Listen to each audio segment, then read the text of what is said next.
Turns out, neither was the Freestar Collective.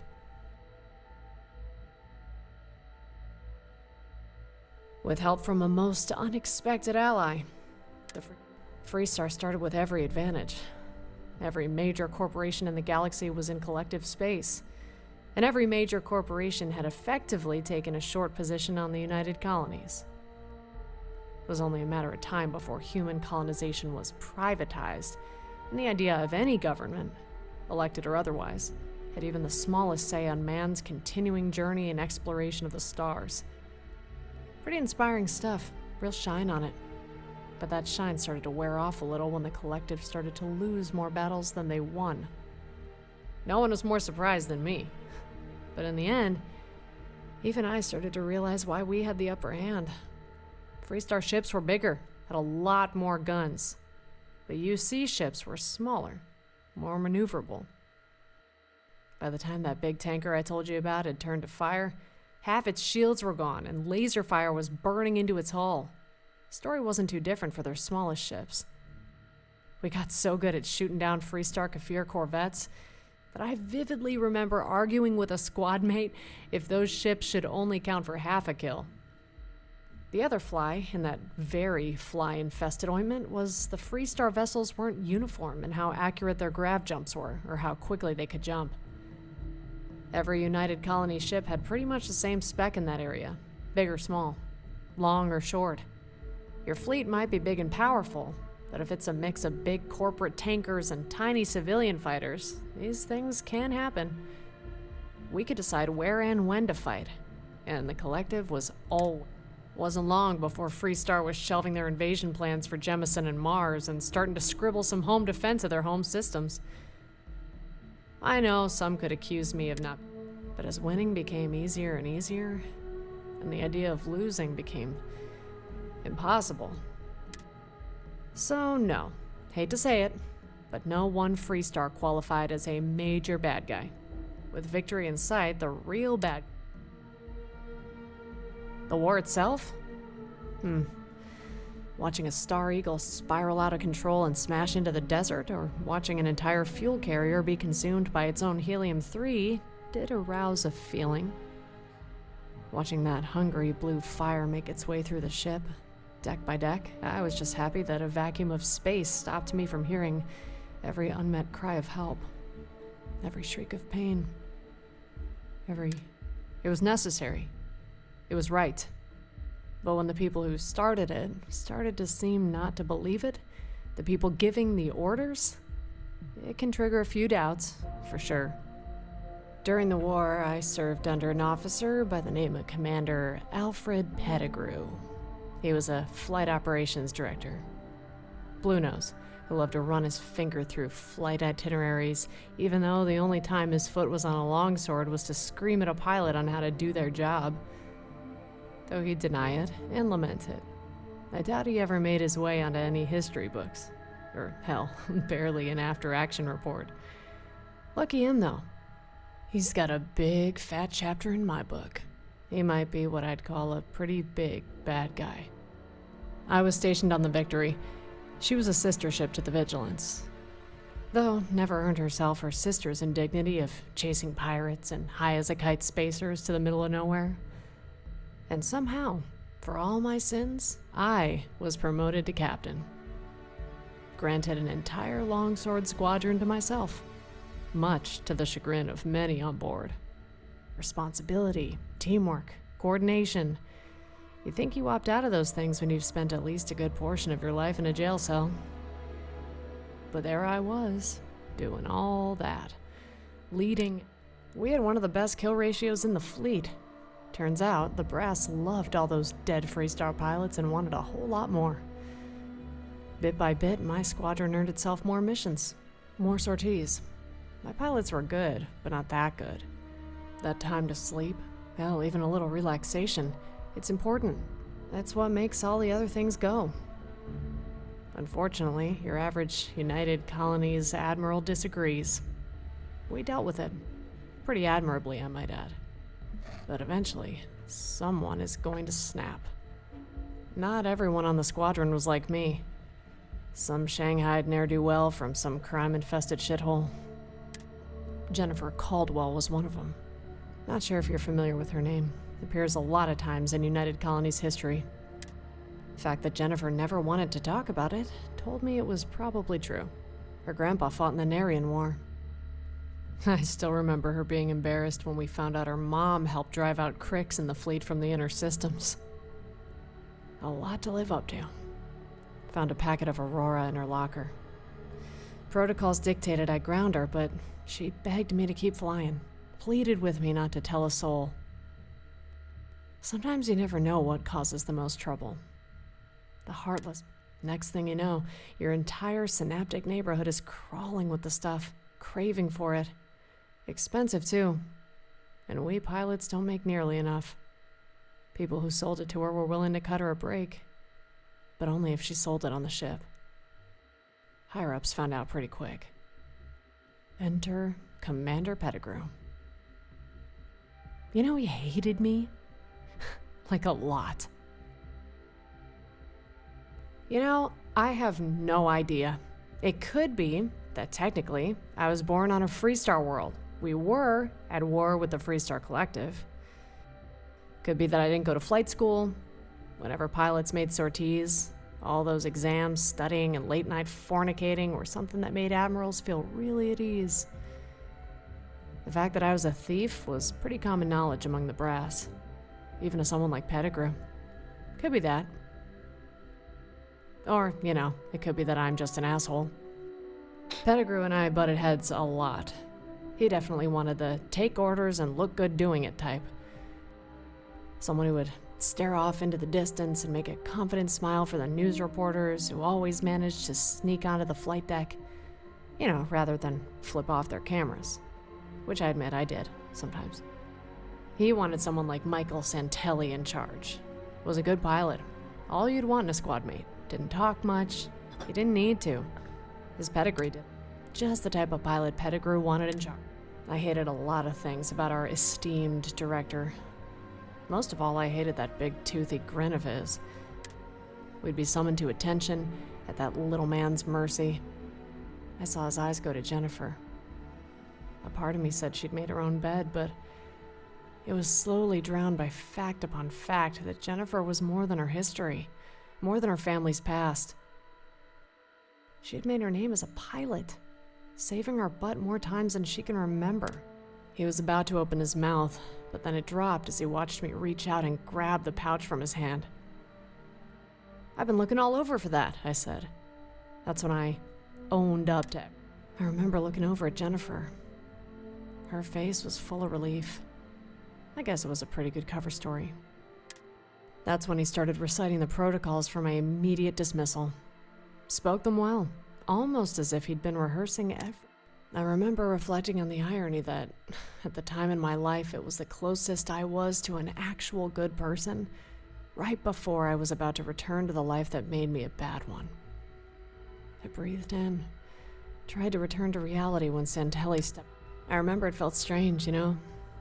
Unlike being outnumbered by pirates or struggling to shake some Varun intercept. It was then Michael said something which ripped me away from my self-pitying and right back into reality. If Captain Locke is replaced, not only will I not take over the squadron, but I won't fly at all. You know, at that point, that might have been the most words I'd ever heard him say.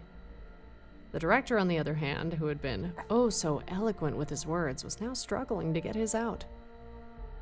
Jennifer, who I swore was just happy to be free from this mess, stepped right back into the fray, saying that if I was dismissed, she wouldn't fly either. Wasn't long before the whole squad was standing up for my defense. Every one of them knew the director could dismiss us all right there.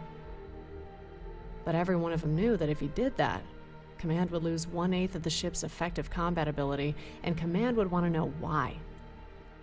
Santelli confirmed as much, telling the director that the last thing he needs for his career is a discipline problem. Without saying a word, Pettigrew left the deck.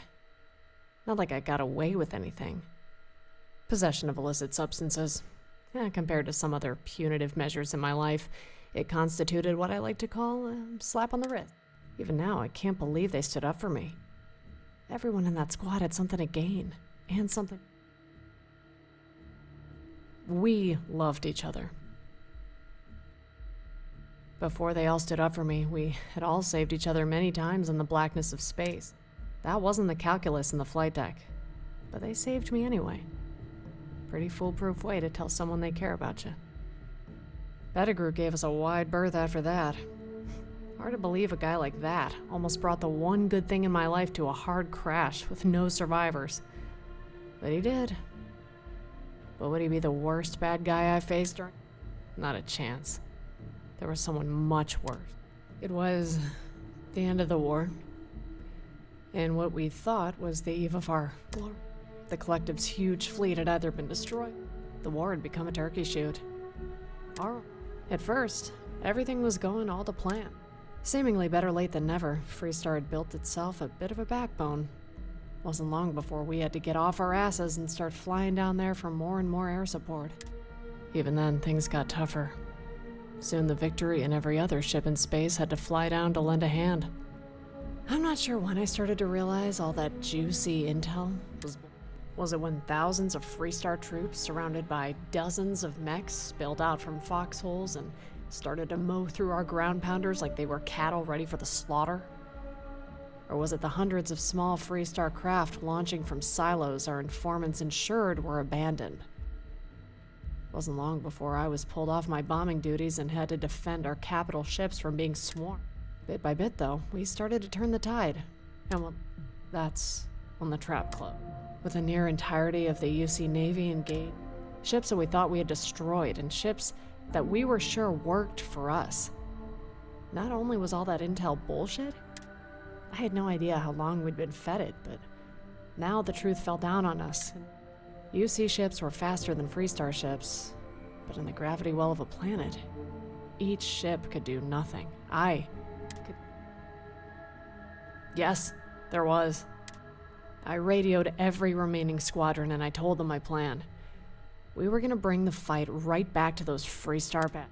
We were gonna fly right up into that upper atmosphere, blow a hole right in their lines, and then allow any remaining UC craft to escape.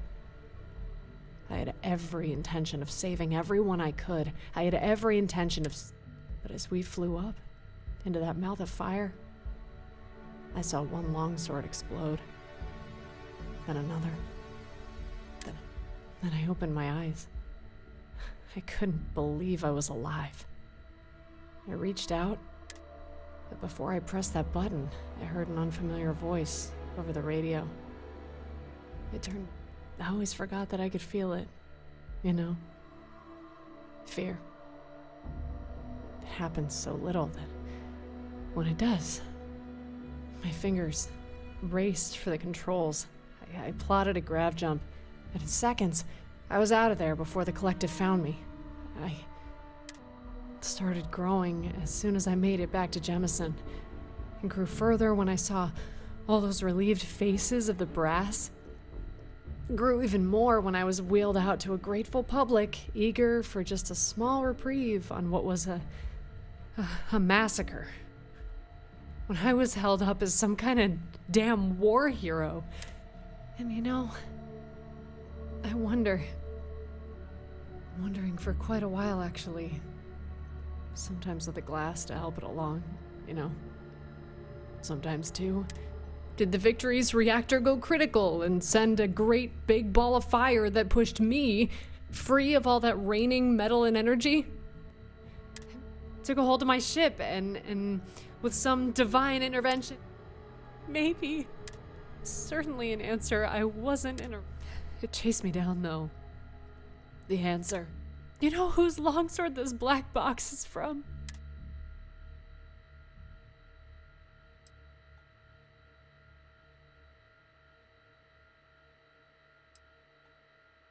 Pretty fancy flying, don't you think?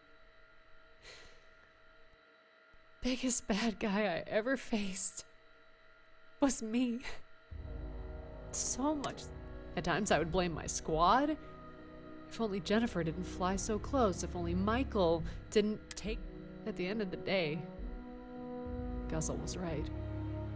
You're a survivor. You don't... When I was a child, you'll have to notify Commander Tuala that You will need a new liaison. I won't be available from this moment on. I gotta... See you soon, kid.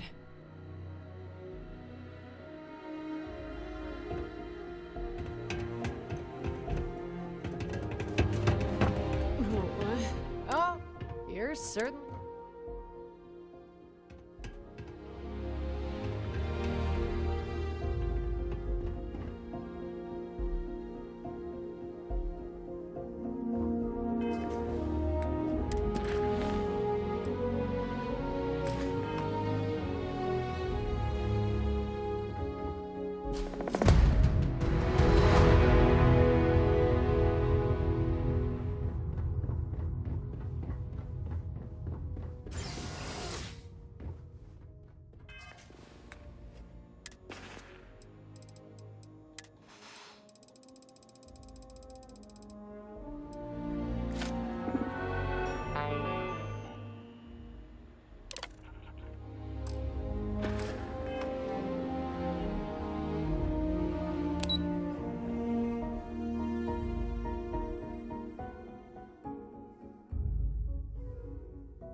Yeah, lucky shot.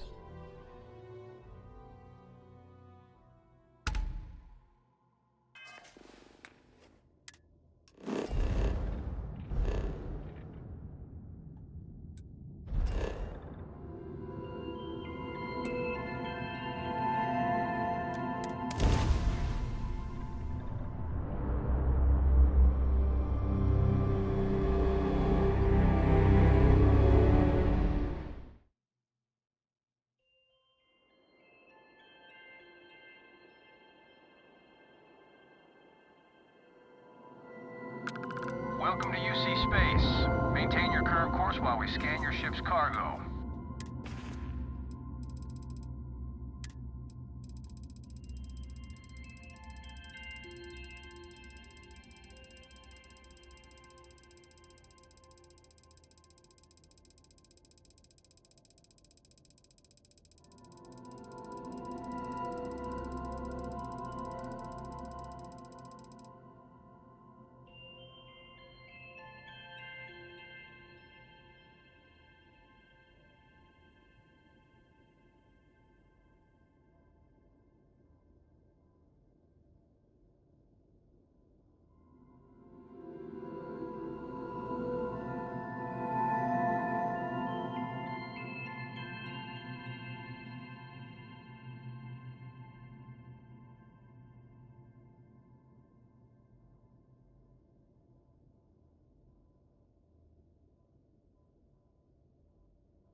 Should I warm up the engines?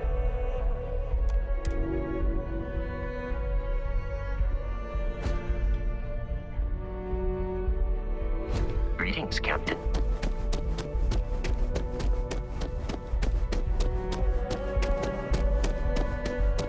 Hey, what can I do for you? Got anything you need to offload?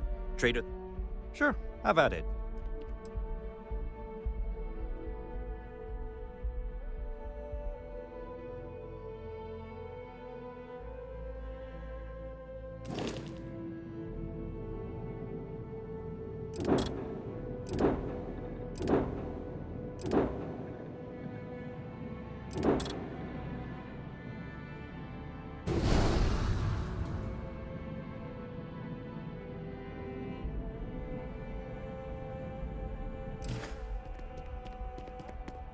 Okay, sure.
Attention, unidentified vessel. You have no faction markings or a registered manufacturer. Please maintain course while we scan you. Assuming scans even work on whatever it is you're flying.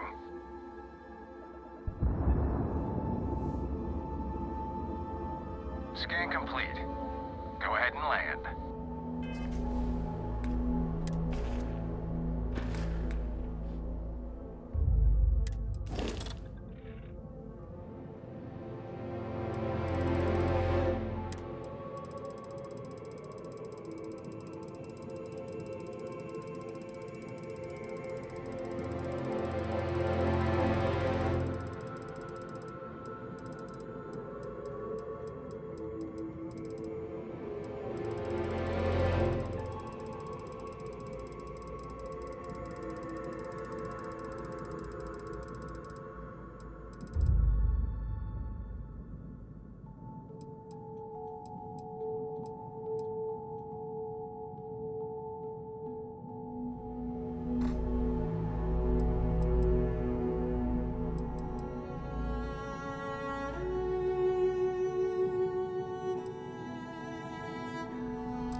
can't play. Need some work done? We'll do.